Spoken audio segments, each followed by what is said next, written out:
Lucy's Diner sat quietly on Highway 95, the kind of place where truckers and early travelers grabbed coffee and breakfast before hitting the road.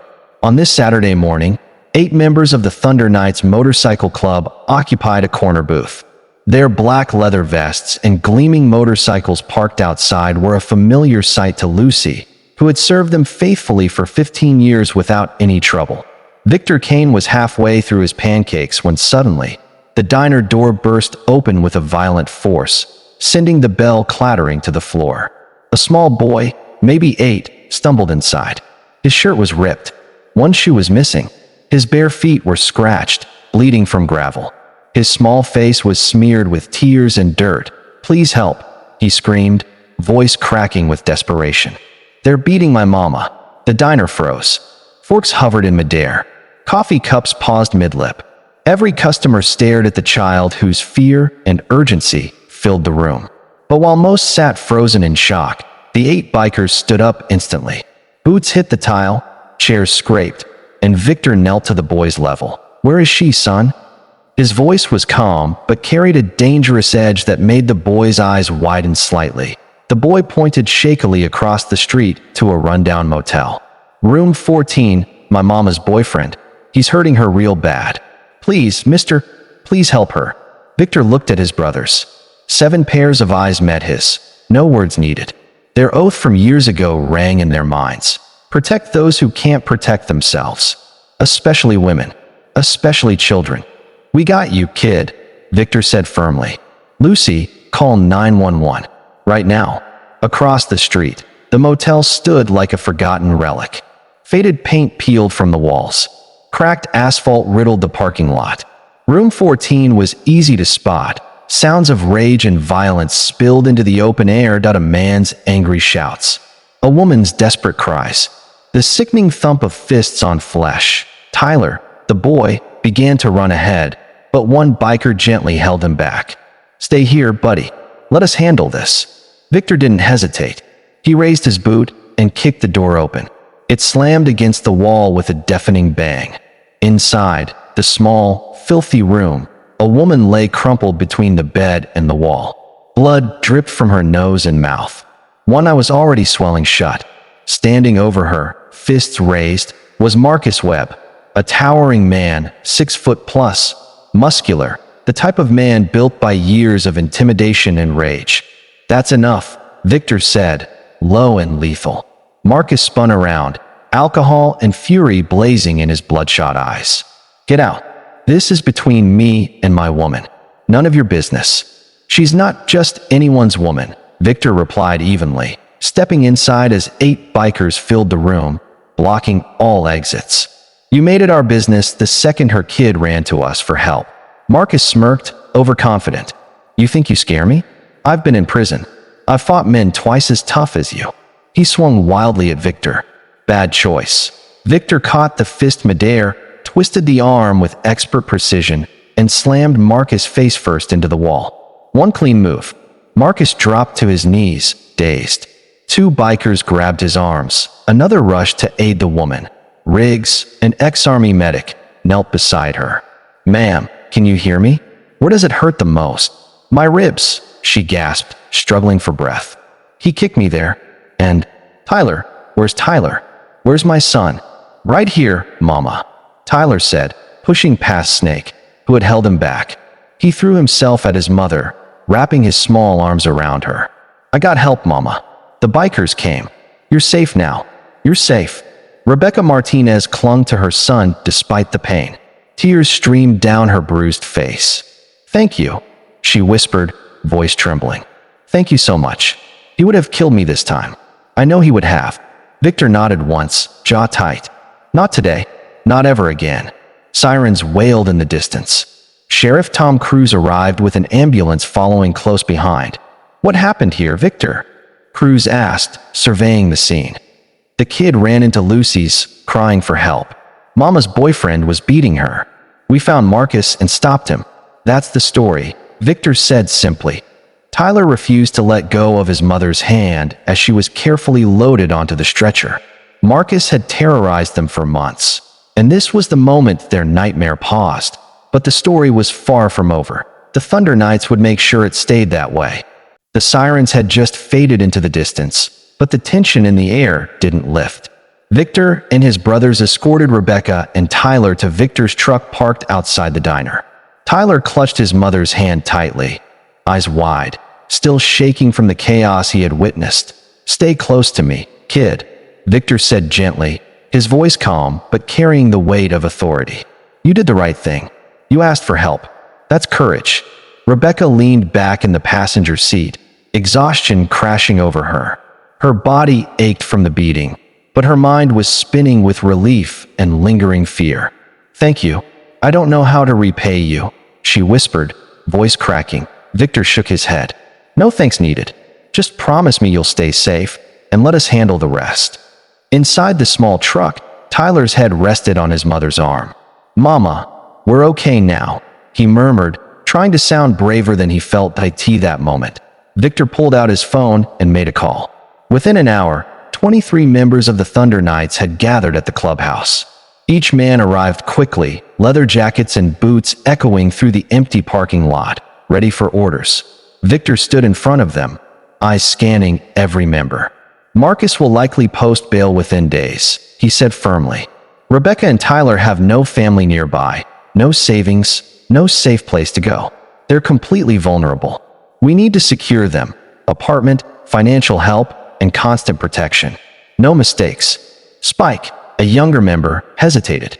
"Victor, I get it, but we've got our own families, our own lives." Victor's gaze hardened. "Spike, the kid ran to us when everyone else froze. He trusted us. If we don't act, that trust dies forever. And that's unacceptable." Axel, the club president, finally spoke, voice steady and commanding. "Full protection, apartment, financial aid, and Marcus will learn quickly what happens if he touches them again. Victor, you're the point man. Make it happen." By the next morning, news of the rescue had spread across every local channel. Bikers save woman from brutal assault. Lucy's diner footage showed Tyler running in desperation, the bikers moving immediately, and Marcus being stopped in seconds. Public perception of the Thunder Knights shifted overnight. These weren't reckless outlaws. They were men who lived by a code of honor, courage, and protection that Lucy's diner immediately set up a fundraiser. Tyler taped his crayon drawing to a jar, 8 bikers surrounding a woman and child, shielding them from harm. By the end of the week, the community had donated $15,000, enough for rent, furniture, and a safety net. Rebecca moved into a secure 2-bedroom apartment. Deadbolts were installed, emergency numbers shared, and the Thunder Knights maintained 24/7 vigilance. Tyler, still drawing, made a picture for each biker, depicting motorcycles, heroes, and smiles. A simple, heartfelt thank you. Victor looked at the drawings, eyes misting. "These go on my fridge," he whispered softly. "Every day." But danger was far from over. Marcus's bail would be posted in 4 days, and when he walked free, he would search for them relentlessly. The Thunder Knights' mission wasn't just to rescue. They needed to ensure this family could never be reached again. The tension of the next few days was palpable. Surveillance, neighborhood checks, and strategic planning became a routine for the bikers. Every member knew their role. Every street corner, every possible route Marcus could take, was mapped. Tyler's laughter slowly returned, but Victor and the others stayed vigilant.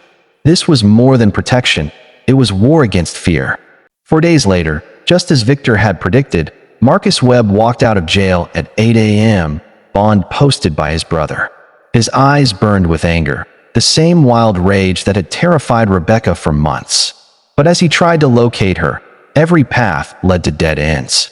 Her old apartment was empty, her phone disconnected, and her new address was nowhere to be found. Marcus's frustration grew.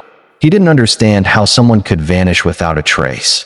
Little did he know, the Thunder Knights had transformed their every move into a fortress of safety. Surveillance, secret addresses, unmarked vehicles, and 40 bikers patrolling ensured he would find nothing. Inside her new apartment, Rebecca finally breathed, leaning against the door that now had double deadbolts. Tyler sat nearby, coloring, his innocence slowly returning. "Mama," he said softly, "we're really safe now." Rebecca hugged him tight, tears streaming down her face. "Yes, baby. Yes, we are." Victor arrived with a small, reassuring smile. "And we're not going anywhere. He'll never reach you. Not today. Not ever again." Tyler looked up, eyes wide with admiration.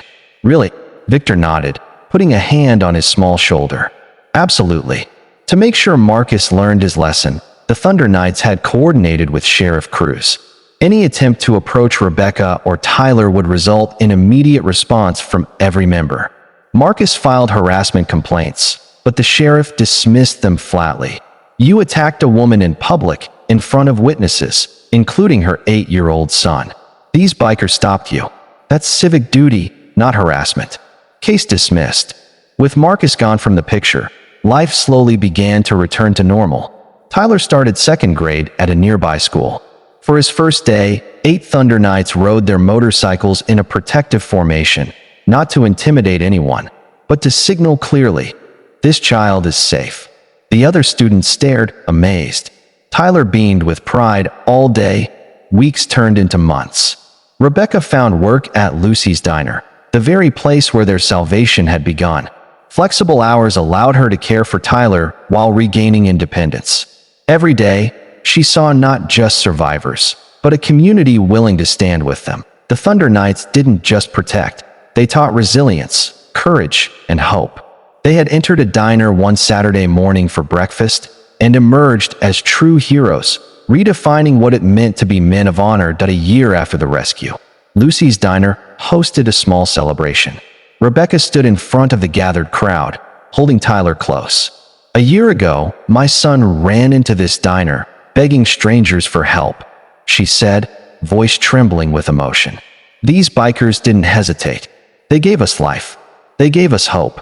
Tyler stepped forward, holding the painted version of his original crayon drawing.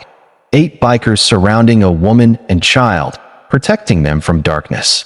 Words spelled out across the top. "Sometimes heroes ride Harleys." He handed it to Victor. "For your clubhouse. So you never forget what you did for us." Victor knelt, pulling Tyler into a tight hug. "You were the real hero, kid. You had the courage to ask for help when it mattered most. Never forget that." The diner erupted in applause. Every eye glistened with tears. The Thunder Knights had proven that real courage answers the call, even when it comes from the smallest voices. That quiet Saturday morning, a rescue had turned into a life-changing legacy. Sometimes, the bravest cry for help interrupts the quietest day. And sometimes, the strangers who respond are the ones who remind us humanity and honor still exist. If this story touched you, remember, stand up for those who cannot stand for themselves. Real heroes answer calls they never expected to receive.